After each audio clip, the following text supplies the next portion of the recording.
बिस्मिल्लाहिर्रहमानिर्रहीम। अस्सलाम नाज़रीन, प्रोग्राम न्यूज़ नाइट में खुशामदीद। मैं हूँ आपका मेज़बान नजम फ़ली ख़ान। नाज़रीन, जब हम अपने मुल्क के मुख्तलिफ़ शोबों की बात करते हैं तो उसमें सबसे अहम शोबे हम जिनको गिरदानते हैं वो तालीम का शोबा है और वो सेहत का शोबा है। और जब हम इन दोनों को इकट्ठा कर लेते हैं तो हमारे सामने मेडिकल एजुकेशन आ जाती है।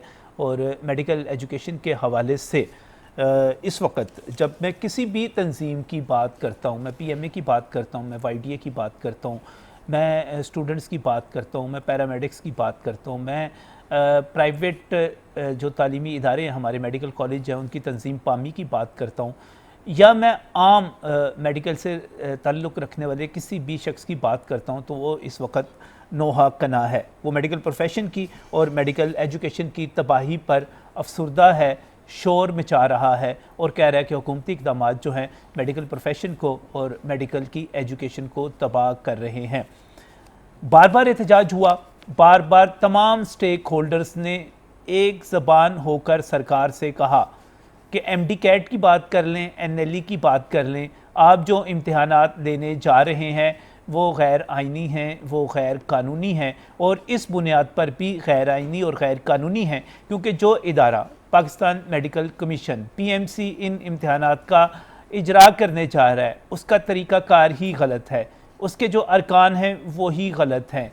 एक ऐसा टेस्ट लेने जा रहे हैं डॉक्टरों से जिसका कोई सिलेबस ही नहीं है, आप सिलेबस को चैलेंज नहीं कर सकते, जिसका कोई आप रीचेक नहीं करवा सकते पेपर्स को, 70% मार्क्स के साथ कामयाबी है और डॉक्टर्स को मजबूर किया जा रहा है कि वो लाइसेंस लेने के लिए उन इम्तिहानात में बैठें। बात हो रही है अरबों रुपए कमाने की इन इम्तिहानात के ज़रिए, ये एक पहलू है। और दूसरा पहलू ये है पाकिस्तान मेडिकल कमीशन का, जिसने अरबों रुपए कमाने के लिए गैर कानूनी तौर पर स्कैंडलाइज करके चीज़ों को ठेके दे रहे हैं। और इस वक्त जब हम बात करते हैं इन इम्तिहानात की तो वो कंप्यूटर बेस्ड इम्तिहानात कहाँ पर होने जा रहे हैं? वो इम्तिहानात शादी घरों में होने जा रहे हैं जहाँ पर आपको बहुत ज़्यादा टेक्निकल रिक्वायरमेंट्स चाहिए। और एक तरफ जो है मैं देख रहा था कि पीएमसी के तर्जमान ऑफ़र्स कर रहे हैं मिनिस्ट्री को, एचईसी को, कि आप हमसे सहूलियात लीजिएगा, हम जिस तरह इम्तिहान लेंगे। और दूसरी तरफ रिजर्वेशंस मौजूद हैं कि ये इम्तिहान वो इदारा लेने जा रहा है जो ख़ुद एक अदालती फ़ैसले के सरीहन ख़िलाफ़ कायम है इस वक्त।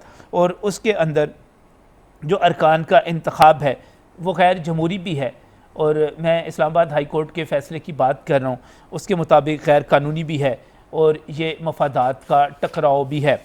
मैं जब जस्टिस मोहसिन अख्तर कियानी के उस फ़ैसले की बात करता हूँ जिसमें वफाक को चैलेंज किया गया था और उसके नतीजे में जो फ़ैसला आया था, मैं उसके सफ़ात 34, 35, 36 और 37 की बात करूँगा। मैं उसके पैराग्राफ्स हैं 42, 43, 45, 46 की बात करूँगा और फिर पूछूँगा कि पीएमसी को क्या हक़ है कि वो डॉक्टरों के मुस्तकबिल के साथ खेले और ऐसी कानून साजी करे जिसमें सब कुछ तबाह किया जा रहा हो। पेज 34 पैरा 41 अदालत जो इस पर अपना फ़ैसला देती है वो ये कहती है कि प्राइम मिनिस्टर को एब्सोल्यूट डिस्क्रिशन किसने दी, किस तरह वो नामजदगियाँ कर सकते हैं। उससे आगे बढ़ते हुए सफ़ा 35 पर पैरा 42 में जो आगे बात की गई, नाम लेकर रुशान ज़फ़र की बात की गई, कशफ फाउंडेशन से जिनका ताल्लुक़ है, अली रज़ा एडवोकेट की बात की गई, तारिक अहमद खान साहब की बात की गई और ये पूछा गया कि इनका चुनाव कैसे किया प्राइम मिनिस्टर ऑफ पाकिस्तान ने, जब आपके पास हज़ारों की तादाद में फिलैंथ्रोपिस्ट मौजूद हैं, एडवोकेट्स मौजूद हैं, चार्टर्ड अकाउंटेंट्स मौजूद हैं, तो फिर आपने किस तरह एग्जीक्यूट किया, इन लोगों का चुनाव कैसे किया गया, एक सवालिया निशान मौजूद है। इससे अगले पैरे में पैरा नंबर 43 उसमें कहा गया डॉक्टर रोमीना आगा खान यूनिवर्सिटी की हैं, अरशद तकी साहब हमीद लतीफ़ के हैं और आसिफ लोया साहब शौकत खानम हॉस्पिटल से ताल्लुक़ रखते हैं। सीधा सीधा पूछा गया कि ये क्या ये कॉन्फ्लिक्ट ऑफ इंटरेस्ट नहीं है? वज़ीर आज़म जिसको मफादात का टकराव कहते हैं, जो कानून साजी करते हैं, ख़ुद वो इसमें उसकी खिलाफ वर्जी नहीं कर रहे, जब शौकत खानम के बंदे जो हैं आप वज़ीर सेहत, मशीर सेहत से लेकर यहाँ तक लगाते चले जा रहे हैं। इससे अगले पैरे में ये पूछा गया, अनीसुर रहमान साहब के बारे में पूछा गया जो पीएमसी में लाए गए कि 20 साल का तजर्बा होना चाहिए, वो डेंटिस्ट हैं, उनका होना चाहिए, लेकिन प्राइम मिनिस्टर ने या मुतल्लिका वजारत ने कोई रिकॉर्ड ही नहीं दिया कि ये सारा कुछ किस तरह किया गया है। तो फिर पैरा 45 कहता है कि ये उन असूलों की खिलाफ वर्जी है जो कि आला अदालतों ने अपने फ़ैसलों में तय कर दिए हैं, उससे आगे उन तमाम फ़ैसलों की तफसील दी गई है। फिर पैरा 46 है, उसमें इन अपॉइंटमेंट्स को क्या कहा गया है कि ये हैं in violation of basic principle of law, उसकी वायलेशन में है। वो कहते हैं लफ्ज़ इस्तेमाल हुआ है no criteria, no rational approach और violation of the constitution mandate. तो ये है, ये वो बॉडी है जो करने जा रही है। अली रज़ा साहब हैं जिन्होंने इस वक्त पीएमसी को चला रहे हैं और इम्तिहानात का इनेकाद तमाम तर रिजर्वेशंस के बावजूद होने जा रहा है। पीएमसी के नायब सदर अली रज़ा ख़ुद वकील हैं, लेकिन हमारे पास इतलात मौजूद हैं कि उन्होंने अभी तक अपना लाइसेंस एक नई जगह पे जाने के बावजूद सरेंडर नहीं किया। ये खिलाफ कानून है। जब आप ख़ुद खिलाफ कानून हैं, काम कर रहे हैं, खिलाफ ज़ाब्ता काम कर रहे हैं, आप खिलाफ मेरिट के ख़िलाफ़ काम कर रहे हैं, तो फिर कैसे हम इम्कान रखें कि आप जो है ये सब कुछ आइन के कानून के मुताबिक करेंगे। डॉक्टर्स कम्युनिटी, आज भी YDA ने प्रेस कॉन्फ्रेंस की, आज भी अशरफ निज़ामी साहब PMA के प्रेसिडेंट वहाँ पर मौजूद थे, आज भी वहाँ पर इत्तेहाद का मुजाहरा किया गया, यकजहती का मुजाहरा किया गया और हालात यहाँ तक पहुँच चुके हैं कि आज YDA ने 80 डॉक्टरों की तनख्वाहों के लिए जो सरकार नहीं दे रही, बाकायदा चंदा जमा करने का ऐलान कर दिया। हालात दिगरगूं होते चले जा रहे हैं, हालात ख़राब होते चले जा रहे हैं, रिजर्वेशंस जो है बढ़ती चली जा रही हैं और इस वक्त जिन इम्तिहानात के इनेकाद का ऐलान किया गया है उसके ऊपर एक शदीद रद्द-ए-अमल है और हमारी डॉक्टर्स की कम्युनिटी इस पर सरापा एहतजाज है, मेडिकल प्रोफेशन और मेडिकल स्टूडेंट्स। ये सारी सूरत हाल है क्या? नेशनल लाइसेंसिंग एग्ज़ाम जो है उसको अरबों रुपये कमाने का ज़रिया किस तरह बनाया गया है? ये PMC जो है कंप्यूटर बेस्ड एग्ज़ाम जो है शादी हालों के अंदर कैसे लेगा? ये तबाही होने क्या जा रही है? इसका आगे मुस्तकबिल में रास्ता कैसे रोका जा सकता है? मेरिट को कैसे लाया जा सकता है? आइन को कैसे लाया जा सकता है? कानून की बालादस्ती कैसे की जा सकती है? मेडिकल प्रोफेशन की रवायात का तहफ़्फ़ुज़ कैसे किया जा सकता है? इन सब पर बात करेंगे आज के प्रोग्राम में। मैं यहाँ पर डॉक्टर शाहिद मलिक जो हैं, मैं उनका मशकूर हूँ, मेरे साथ यहाँ पर स्टूडियोज़ में मौजूद हैं। आप जनरल सेक्रेटरी हैं PMA के, बहुत बहुत शुक्रिया यहाँ पर तशरीफ़ लाने के लिए। मैं डॉक्टर सलमान हसीब का भी शुक्रगुज़ार हूँ, आप YDA पंजाब के चेयरमैन हैं, हमारे साथ स्टूडियोज़ में यहाँ पर मौजूद हैं। डॉक्टर साहब आपका भी बहुत बहुत शुक्रिया। और इसके साथ साथ मियाँ मोहम्मद नवीद हमारे सीनियर सहाफ़ी हैं, वो भी यहाँ पर मौजूद हैं। मैं इम्तिहानात का हो गया जी, इसके साथ हम कुछ और दोस्तों को भी अभी टेलीफोन लाइन पर भी लेंगे और इस वक्त जो सारी सूरत हाल बनी हुई है, डॉक्टर साहब आप किस तरह देख रहे हैं? इम्तिहानात का जो था ऐलान कर दिया गया, फ़ीसें जमा होनी शुरू हो गई और अब शादी हालों के अंदर कहा जा रहा है कि कंप्यूटर बेस्ड एग्ज़ाम होगा। आप इसकी शफाफियत के ऊपर, इसके इनकाद करने वाली अथॉरिटी के ऊपर क्या कहते हैं? बहुत शुक्रिया रजब भाई। देखें, ये जो बॉडी है ये स्ट्रक्चरल भी गलत है, ये फंक्शनल भी गलत है और दूसरी बात ये अनकॉन्स्टिट्यूशनल बॉडी बनाई है इन्होंने, क्योंकि जो फैसला मोहसिन अख्तर कियानी साहब ने किया था, जो आपने पढ़ा है अभी, ये ऊपर जो आला अदालतें थी उनके अंदर जाके इसको एकेडमिकली चैलेंज नहीं किया गया, इसको टेक्निकली सेक्रेटरी हेल्थ ने कुछ एफिडेविट दे दिया, इन्होंने चीज़ बना बनू कि ये तो एक किस्म की कॉन्फ्लिक्ट ऑफ इंटरेस्ट की तमाम पोस्टिंग्स हैं। वो आके बैठ गए। मुझे बताएं, किसी भी जगह के ऊपर कोई प्रोफेशनल की बॉडी, कोई इंजीनियर्स की बॉडी, उसके अंदर ले मेंबर, इसके अंदर वकील बैठ सकता है? मैं बात कौन सा जा सकता हूं? इसमें जब कानून बनाया गया तो उसमें एक चीज़ रखी गई, उन्होंने कहा जी इसमें कुछ ऐसे लोग भी होने चाहिए जो बाहर से आएँ, और उसमें बात की गई, ठीक है आपने अंदर शिक रख दी कि आप फिलंथ्रोपिस्ट होने चाहिए, ठीक है आप लेकर आएँ, उसमें एडवोकेट्स होने चाहिए, ठीक है आप लेकर आएँ, बाकी लेकिन चुनाव का तरीक़ेकार क्या होगा? अदालती फैसला बड़ी सीधी बात पूछता है कि ये जो आपने डॉक्टरों का चुनाव किया, ये जो आपने जो लेमैन थे उनको लेकर आए, तरीकाकार क्या था? वो नामजदगी थी, सीधी नामजदगी। अब देखिए, अब बार कौंसिल के इलेक्शंस होते हैं, अभी आपके इंजीनियरिंग कौंसिल के इलेक्शन होने वाले हैं, हर ये जो प्रोफेशनल्स की बॉडी है ये थ्रू इलेक्शंस आती है, ये नॉमिनेशन के तहत नहीं आती, ये पक्की बात है। दूसरी बात मैं आपसे डिस्कस करता हूं कि पहले पीएमडीसी था, पीएमडीसी के अंदर एक जाता था बंदा सुप्रीम कोर्ट से, एक जाता था नेशनल असेंबली से, एक जाता था सेनेट से। ये एक्स ऑफिशियो थे जो अपने ऑफिस की जगह से बैठते थे, बाकी हर कैटेगरी इलेक्टेड आती थी। जब ये बॉडी बैठती थी तो किसी को कभी कोई इतराज ये नहीं होता था, ये तो होता था कि भाई ये गलत फैसला हो रहा है, मगर ये नहीं था कि करने वाले गलत है। अब सूरत हाल ये है कि बुनियाद बन गई करने वाली गलत करने वाली गलत है सर। उनके आगे कॉन्स्टिट्यूशन के हवाले से, लॉ के हवाले से, इवन मेडिकल प्रैक्टिसेस के हवाले से question mark sir bad practices है ना सर। एक देखे ना, लॉ के अंदर दो चीजें चलती है, ड्रग एक्ट पढ़ लीजिए, वो कहता है गुड प्रैक्टिसेस, बैड प्रैक्टिसेस। अब देखिए यहाँ पर अब जो इम्तिहानात होने जा रहे हैं, एमडी कैट के इम्तिहानात की बात कर लें, एनएलई की बात कर लें। जी मैं आपको बता, अब मुझे बताएं कि जो एग्जाम है ये यूनिवर्सल होगा, स्टैंडर्ड एक होगा। अभी आपने बताया था करिकुलम भी का कोई पता नहीं, रीचेक का कोई पता नहीं।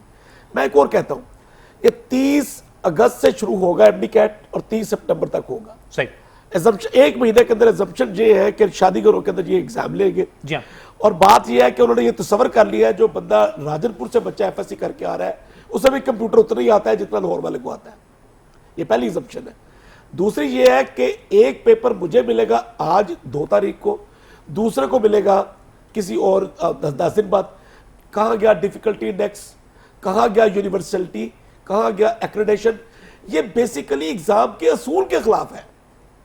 एग्जामिनेशन होता है to check a universal standard group पूरे का एक वक्त के ऊपर, सर, पॉइंट इन टाइम। एक महीने के अंदर आप यूनिवर्सल कैसे चेक करेंगे? आप मुझे बताएं आप। और फिर तो वो बात भी खत्म होगी ना जो कहा जा रहा था कि फौरी तौर पर रिजल्ट जो है वो रिजल्ट दे दिया जाएगा, क्योंकि कंप्यूटर बेस्ड है। ऐलान ये किया गया था कि जैसे ही इम्तिहान होगा उसके बाद रिजल्ट भी आ जाएगा, ऑनलाइन हो जाएगा, बल्कि उसके साथ साथ तमाम मेडिकल कॉलेजेस को और तमाम लोगों को भेज दिया जाएगा। ये सारा कुछ नहीं हो रहा। सलमान साहब, आज भी आपने प्रेस कॉन्फ्रेंस की, मुख्तलिफ इशूज़ थे, इनमें जो एमडी कैट का इशू है और एनएलई का इशू है, इस पर वाईडीए क्या सोच रही है? बिस्मिल्लाहिर्रहमानिर्रहीम। जी बिल्कुल आपने बजा फरमाया। आज प्रेस कॉन्फ्रेंस में पीएमसी ने, हम ये समझते हैं कि जिन बुनियादी इश्यूज़ को एड्रेस करना था वो उसको करने की बजाय वो सिर्फ़ और सिर्फ अपने सियासी मकासद को पूरा कर रहे हैं। वो एक जो अवामी अपनी एक पॉलिटिकल बनाना चाहते हैं रेपुटेशन, उसको ठीक कर रहे हैं। सबसे बढ़कर ये कि पीएमसी के आने के बाद डॉक्टर्स की पीजीआरएस की जो स्लॉट्स हैं पूरे पंजाब भर में, वो 1500 से सिर्फ 500 रह गई हैं, नंबर 1। नंबर 2, इस वक्त डॉक्टर में बेरोज़गारी का आलम ये है कि ये खुद कहते हैं कि मेडिकल के शोबे का जो तहफ़्फ़ुज़ है और उसके तकद्दुस का जो तहफ़्फ़ुज़ है उनकी ज़िम्मेदारी है। 10,000 से 15,000 डॉक्टर्स पंजाब भर में जॉबलेस हैं। इसके लिए पीएमसी क्या कर रहा है? उन्हें इसका कोई, इसके लिए नहीं वो बैठे हुए, वो सिर्फ़ और सिर्फ उनका इस वक्त जो मकसद है वो एनएलई से पैसे कमाना है, एमडी कैट से पैसे कमाना है। और उसकी जो आपने फ़ीस देखनी है, 6-6 हज़ार के करीब उनकी फ़ीस रखी हुई हैं। और अभी बल्कि आपने देख लिया होगा, एक कोर्ट की जजमेंट भी आ गई है और उन्होंने कहा है कि आप जिस तरीके से ये हॉल्स की बुकिंग करा रहे हैं और जो सस्ती और गैर मियारी कंपनियों के थ्रू एग्ज़ाम कंडक्ट करवाने जा रहे हैं जिनकी प्रीवियस माजी में कोई किसी किस्म का इस तरह का एक्सपीरियंस भी नहीं है, सवाए इसके कि जी वो पता नहीं कुछ भूखे और नदार लोगों को खाना खिलाते हैं, जी पता नहीं कोई तालीम का उन्होंने निज़ाम बनाया हुआ है। वो उसकी मेरा ख्याल यही प्रोफाइल दिखाते हैं कि जी फ़लाँ उन्होंने एक स्कूल सिस्टम कायम कर दिया था, ये वो। उनका कोई भी उसका मेडिकल प्रोफेशन से या कोई ताल्लुक ही नहीं है। और उस कंपनी ने इससे पहले इस तरह का कोई भी एग्जामिनेशन कंडक्ट नहीं करवाया और पूरे पाकिस्तान में हज़ारों नहीं लाखों लोगों का ठेका उनको दिया जा रहा है। उसके ऊपर भी कोर्ट की जजमेंट आ गई है कि इन्होंने पेपरा रूल्स को बाईपास करते हुए मनपसंद लोगों को ठेका दिया। आपने सुना होगा, बड़ा शोर मचा था कि रातों रात कंपनी बनी है और उस कंपनी से इन्होंने टेंडर की डेट गुजरने के बाद भी मेरा ख्याल है वो बिड की या व्हाटएवर, कोर्ट ने उसके ऊपर बड़ी क्लियर जजमेंट दे दी है कि इन्होंने ना सिर्फ पेपरा रूल्स को बाईपास किया, और बाईपास रूल्स को वहीं पे किया जाता है जहाँ पे ब्लू आइड लोगों को नवाजना होता है। और ब्लू आइड लोगों को नवाजने का जो ये टिपिकल वर्ड है, ये लफ्ज़ बाय लफ्ज़ मोहसिन कियानी साहब की जो जजमेंट जिसका आप हवाला दे रहे हैं उसमें उन्होंने क्या दिया है, उन्होंने कहा जनाब प्राइम मिनिस्टर इमरान खान साहब अपने ब्लू आइड लोगों को नवाजने के लिए बगैर किसी मेरिट के मनपसंद लोगों को उठा के कौंसिल में बिठा रहे हैं। तो ये एक बड़ी वाज़ेह है, ये तो एक पॉलिटिकल तकर्रियाँ हैं। नौकरियों के लिए मेरा ख्याल है पीएमसी के ऊपर कब्जा किया गया है, जैसे हर तरफ ये वजारतों के लिए मेरा ख्याल सिलसिला दौड़ रहा है। अपने जो इनके खास लोग थे इन्होंने पीएमसी में बिठा दिया और उनके ऊपर हमें तो जो मुतअद्दिद बड़ा रीजनेबल, बड़ा अच्छा सवाल किया गया कि ठीक है आपने एक डॉक्टर का चुनाव करना है, जिसका 20 साल का तजर्बा होना चाहिए। आप वो डेंटिस्ट हैं, आपने उनका चुनाव कर दिया, लेकिन उसका क्राइटेरिया क्या था? आपने उस डॉक्टर साहब की सिलेक्शन जो थी, क्या उसका लिए कोई इश्तिहार दिया गया? क्या आपस में कोई कंपटीशन करवाया गया? क्योंकि अगर हम जब किसी को भी नामजद करने जाएं भी डॉक्टर साहब, तो उसमें बड़ा बुनियादी सवाल ये उठेगा कि फिलैंथ्रोपिस्ट, ये तो इनका बुनियादी मकसद है कि कोई क्राइटेरिया रखना ही नहीं है। जिन्होंने MTI के बोर्ड्स बनाए हैं और पेशावर में चल रहे हैं या लाहौर में 2 बनाए हैं, उसका क्या क्राइटेरिया था? क्या उसके लिए कोई बेसिक क्वालिफिकेशन रखी गई या उसके लिए कोई तालीम का ज़रूरी होना रखा गया, कोई टेस्ट लिया गया, कोई प्रोफाइल ली गई? एक लफ्ज़ है जी ये फ़लाँ फिलांथ्रोपिस्ट, और पाकिस्तान के फिलांथ्रोपिस्ट से बड़े जालसाज कोई नहीं है। यहाँ पे बहुत सारे लोग हैं जो जाली दस्तरखान लगा के तो अंदर बाद में कंपनियों के ठेके ले रहे होते हैं, और वो सारे बाद में बोर्ड्स के ऊपर काबज़ होते जा रहे हैं।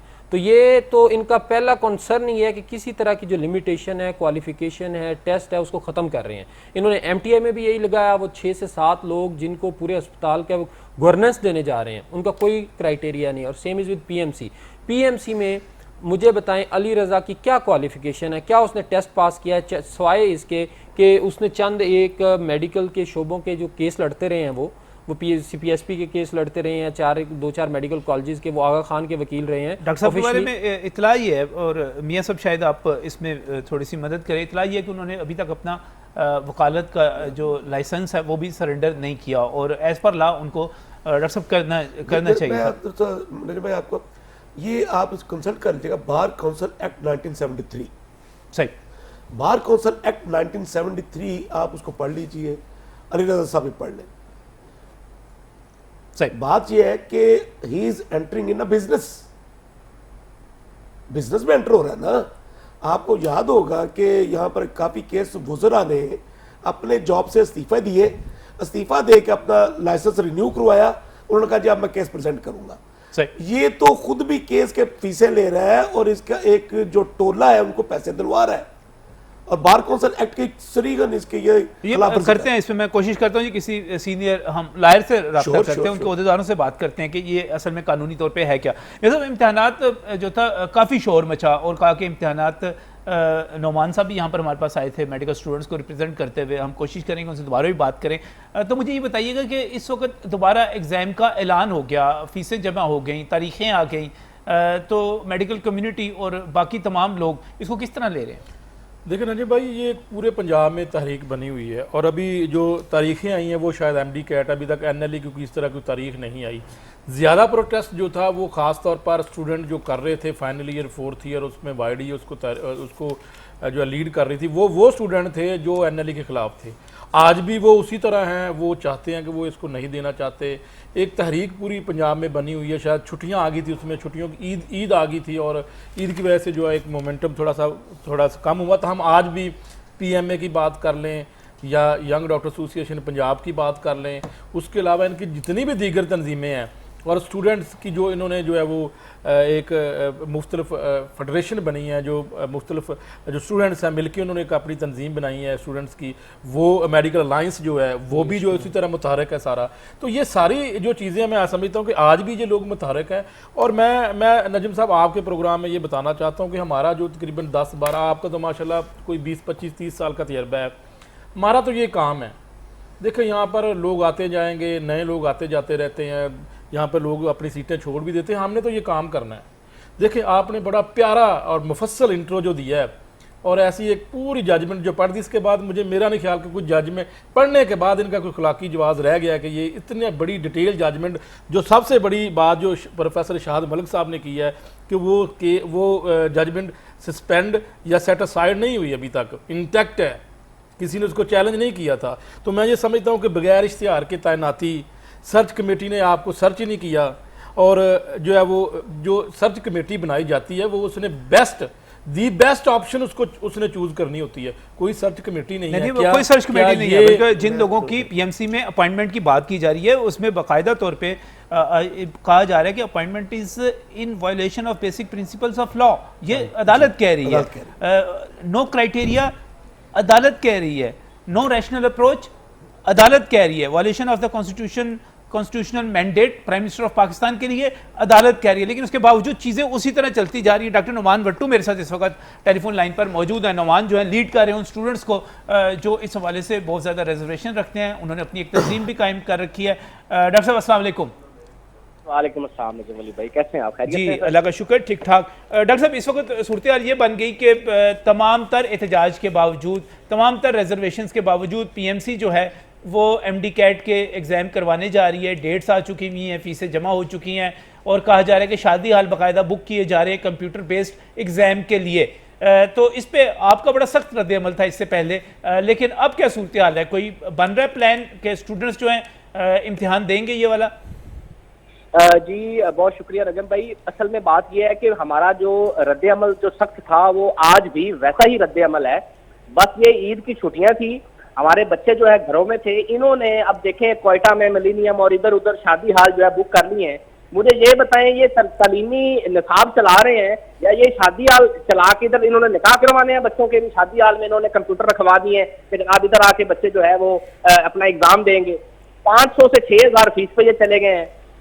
हम जो है और इनकी जो नाअहली है ये छुपाते ही जाने लगे हैं और अब हमारी जो तहरीक एनएलई पे है वो इतना जोर पकड़ गई है कि इंशाल्लाह ये जो समंदर है बच्चों का, ये हो सकता है कि ये पीएमसी को बहा के ले जाए कुछ दिनों के अंदर। लेकिन इसके दूसरी तरफ कोई इस पे कानूनी कार्रवाई भी कर रहे हैं या सिर्फ एहतजाज की तरफ जा रहे हैं?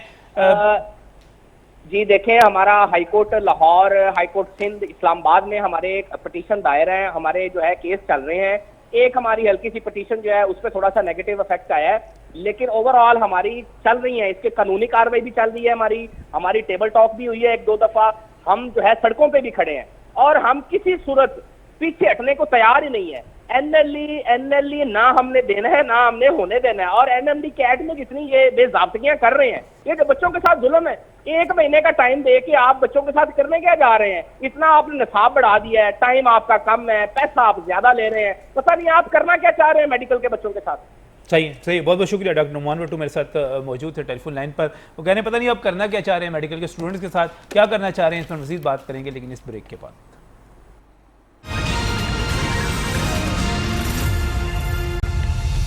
Welcome back from uric Nazim. बात कर रहे हैं मेडिकल प्रोफेशन के हवाले से, मेडिकल एजुकेशन के हवाले से और इस हवाले से कि पाकिस्तान मेडिकल कमीशन जिसकी तश्कील के ऊपर बहुत सारे सवालात मौजूद हैं, आइनी तौर पर, कानूनी तौर पर, इखलाकी तौर पर और प्रोफेशन के हवाले से भी, इस हवाले से भी कि एक ऐसी बॉडी बना दी जाए जो गैर जमहूरी हो, जो नामजद किए गए लोगों पर मुश्तमिल हो और उन नामजद किए गए लोगों को उनके चुनाव का तरीक़ाकार भी वाज़ेह ना हो। उस पर बाकायदा डिबेट के बाद अदालतें ये पूछें कि इस किस्म की जो आप अपॉइंटमेंट्स कर रहे हैं उनका तरीक़ाकार क्या है, उनका इखलाकी जवाज़ क्या है, कानूनी जवाज़ क्या है, और फिर वो लोग जो हमें यहाँ पर आइन की बात करेंगे, हमें तालीम के हवाले से हम पर थानेदार बनकर बैठेंगे, उस कम्युनिटी के ऊपर बनकर बैठेंगे जो इस वक्त एजुकेशन के हवाले से क्रीम समझी जा सकती है।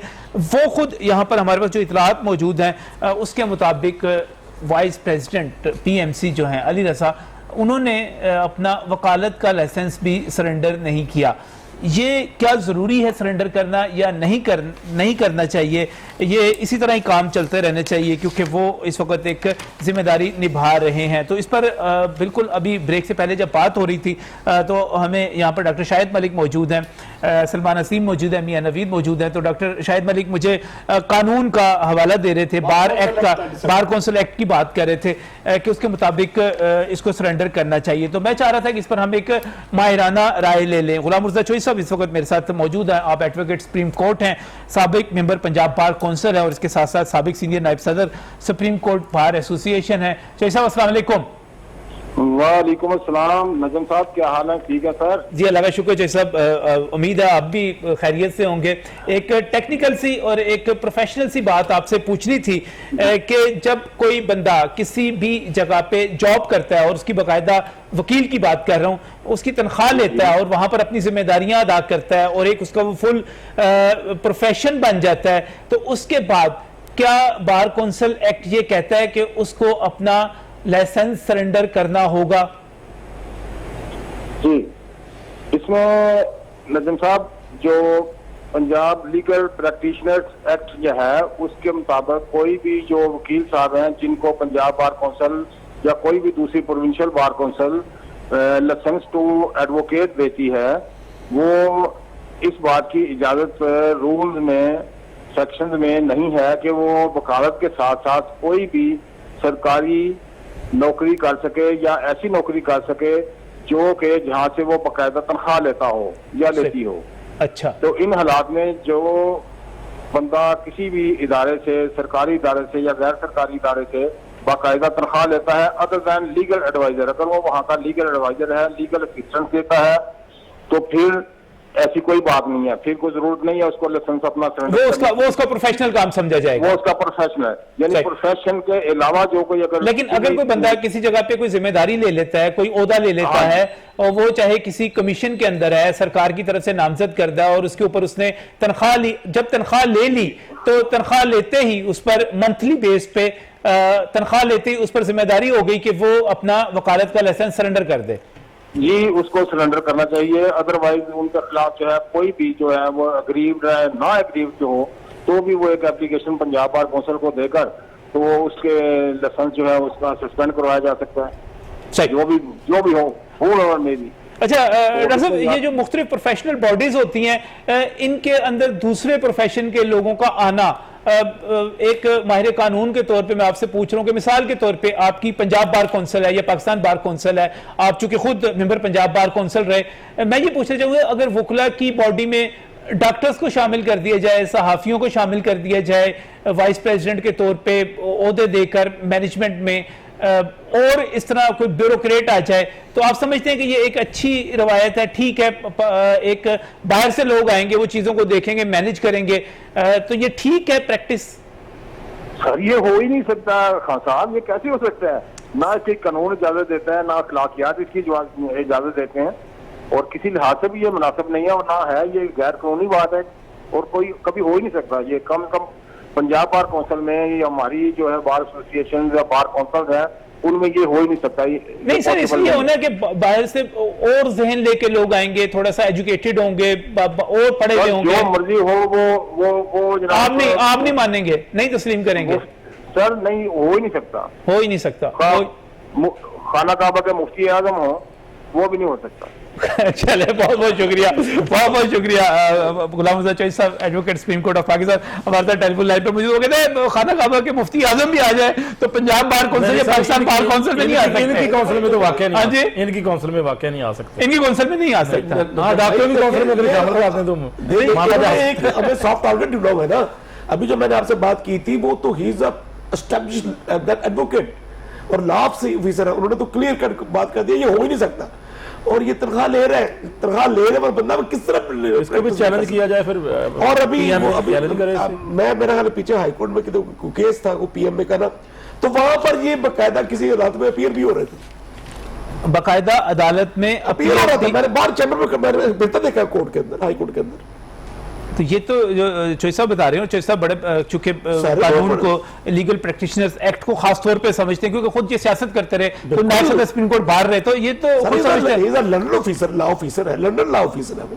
उन्होंने किसी खूबसूरत बात की आपके साथ, पंजाब लीगल प्रैक्टिशनर्स एक्ट और एक एक्ट मैंने करवाया, दोनों मना कर देते। एक इशू ये है, ये असल में बहुत इनका बड़ा क्लियर इनका स्टैंड है कि किसी भी नॉन प्रोफेशनल को ये अपनी काउंसिल में नहीं घुसने देते। हमें अफसोस है, हमें परेशानी का आलम यह है कि हमारे अपने जो प्रेसिडेंट है पीएमसी जी, वो ये दलाइल देते पाए गए कि देखें जी मेडिकल का शुबा पाकिस्तान में तबाह बर्बाद हो चुका है, मेडिकल एजुकेशन जो है वो तबाही के दाने पे पहुंच चुकी है और हम मेडिकल प्रोफेशनल्स जो हैं वो इसका प्रोटेक्शन नहीं कर सके, इसलिए अब जरूरी हो गया कि बाहर के लोगों को इसमें बिठाया जाए। ये इन्होंने हमें बराह रास्त कहा।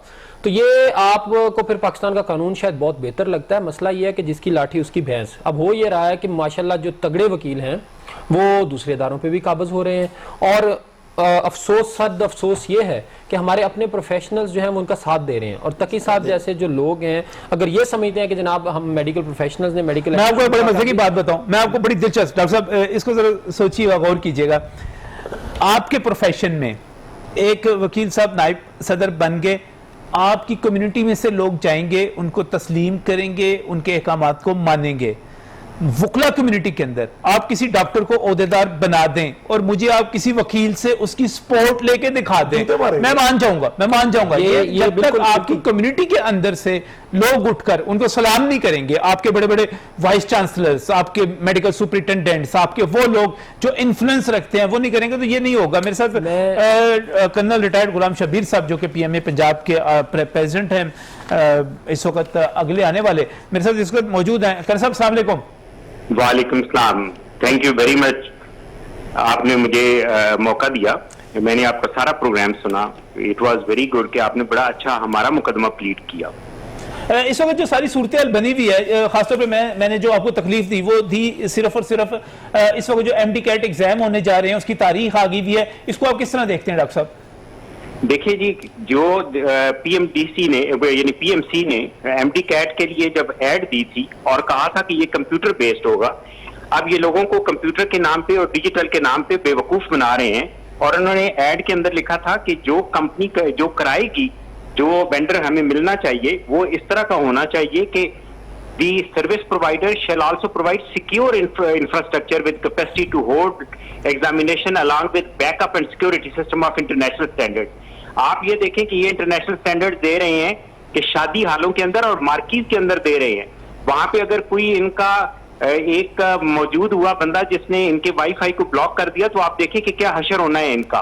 और 1.5 अरब रुपया इन्होंने इस मामले में कमा लिया है PMC के साथ मिलके।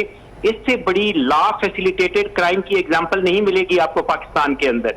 पाकिस्तान की बदकिस्मती ये है कि जो आता है वो लूटने के लिए आ जाता है, और मेडिकल प्रोफेशन के साथ ये इस तरह का खिलवाड़ कर रहे हैं। जो टेस्ट 500 रुपए का होता था वो 6000 रुपए के अंदर शादी हालों के अंदर जाके करा रहे हैं। पहले गवर्नमेंट की यूनिवर्सिटीज कराती थी जिनकी एक क्रेडिबिलिटी होती थी, उनके प्रोफेसर होते थे, वो उस सारे निजाम को देख रहे होते थे।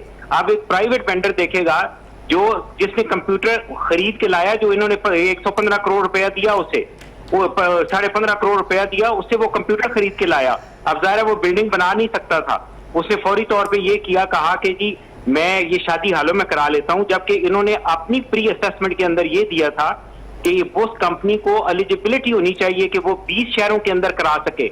ये अभी सिर्फ 5 शहरों में करा रहे हैं। आप सोचिए कि क्या हशर होगा और इसमें कितना कुछ चलेगी, रिश्वत चलेगी। आपको कंप्यूटर टेस्ट के ऊपर आपको पता ही नहीं चलेगा कि आपको पेपर कौन सा आया और उसका करेक्ट आंसर क्या है। तो मैं तो बड़ा हैरान हूं उन वालिदैन के ऊपर कि जो बहुत आराम से राजी हो गए हैं ये सारा कुछ टेस्ट देने पे। सही। इसमें एक और रिजर्वेशन जो पहले भी एक दफा बात की गई थी वो ये है कि इसका सिलेबस कोई नहीं है, इसको रीचेक नहीं आप करवा सकते, इसको चैलेंज नहीं कर सकते, ये बातें भी हैं बीच में। जी बिल्कुल, आप देखिए इंटरनेशनल स्टैंडर्ड के ऊपर कोई भी एग्जाम उसकी 4 कैरेक्टरिस्टिक्स होनी चाहिए। वो उसको रिलायबल होना चाहिए। रिलायबिलिटी के अंदर ट्रांसपेरेंसी आती है, इसकी रिलायबिलिटी और ट्रांसपेरेंसी दोनों नहीं है। वैलिडिटी होनी चाहिए कि एक कोर्स डिफाइन होना चाहिए ताकि वो उसके कोर्स से हो और वो बच्चा ताकि आगे कर सके। इन्होंने कहा कि जी सिलेबस ही नहीं हम दे सकते, और इन्होंने उसके ऊपर प्रॉपर लिखा कि कोई बंदा एतराज नहीं कर सकता। लेकिन इन्होंने आपको नमूने के सवालात जो थे वो तो बाकायदा तौर पे प्रोवाइड किए डॉक्टर साहब। जी आप उस नमूने के सवाल के अंदर देखें ना, उनके भी जवाब गलत हैं। मैं आपको शेयर कर सकता हूं आपके साथ कि इन्होंने एक केमिस्ट्री का क्वेश्चन दिया, उसका जवाब और है और इनकी अपनी वेबसाइट के ऊपर जवाब और है। मैंने यहाँ 10 स्कूल टीचर से पता किया, मेरी अपनी नीस एग्जाम दे रही है, मैंने उससे पता किया, उसने कहा कि नहीं ये अंकल ये जवाब गलत है। मैंने कम से कम 10 केमिस्ट्री के टीचरों से पता किया, जो वेबसाइट के ऊपर दिया उन्होंने कहा जी यही बस जवाब फाइनल है। अगर यही वाला चीजें आगे होंगी, पेपर के अंदर होंगी, तो आप सोचें कि उन बच्चों का जो ब्राइट स्टूडेंट्स हैं उनका क्या असर होना है। सीरियस, इसीलिए आज के प्रोग्राम का एहतमाम किया। बहुत बहुत शुक्रिया कर्नल साहब टेलीफोन लाइन पर आने के लिए। नाज़रीन प्रोग्राम का इसलिए कर रहा हूँ क्योंकि ये नॉन प्रोफेशनल है सारे का सारा, और जब आप नॉन प्रोफेशनल से प्रोफेशनल काम करवाएंगे तो फिर इस किस्म की जो पंजाबी का लफ्ज़ है चवलें वो तो वजेंगी, और जब चवलें मारी जाएंगी तो उसका रिजल्ट क्या निकलेगा, उससे एक हमारी बहुत ही अहम एजुकेशन और हमारा बहुत ही अहम कैरियर जिससे बच्चों का वाबस्ता है वो तबाह होगा। मज़ीद इस पर बात करूंगा इस ब्रेक के बाद।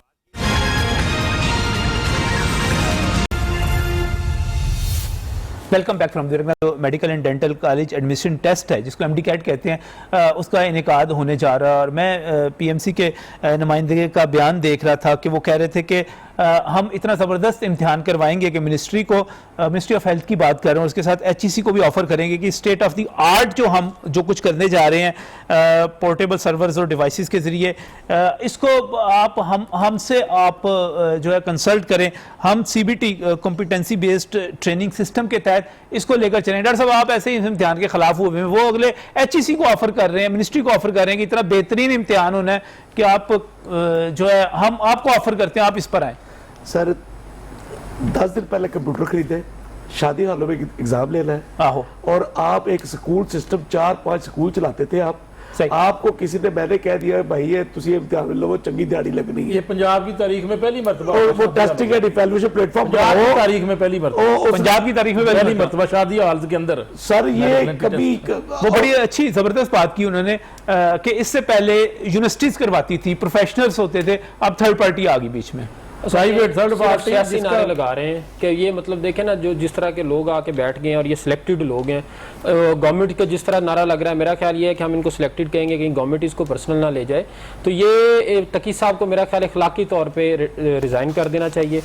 लॉयर्स की अगर काउंसिल हो, इस तरह को बंदा सिलेक्ट करके बिठाया जाए, कभी उसको इज्जत ना मिले जिस तरह इस काउंसिल को सिलेक्ट करके बिठाया हुआ है। बहुत शुक्रिया मियां नवीद साहब, बहुत शुक्रिया डॉक्टर सलमान नसीब, डॉक्टर शाहिद मलिक, आपका भी शुक्रिया। और नाज़रीन, बस आप ये समझ लीजिए कि बनाना रिपब्लिक है, जहाँ पे ना कोई अदालती फैसला चलता है, ना कानून चलता है, डंडा चलता है, और जिसकी ताकत है और जिसके पास लाठी है वो भैंस ले जाता है। तो MD कैट की भैंस ले जा रहे हैं, और मुझे नहीं पता कि अब इसका रिजल्ट क्या निकलेगा, लेकिन बहरहाल जिसकी लाठी उसकी भैंस, इस वक्त तो यही है। अल्लाह हाफिज़।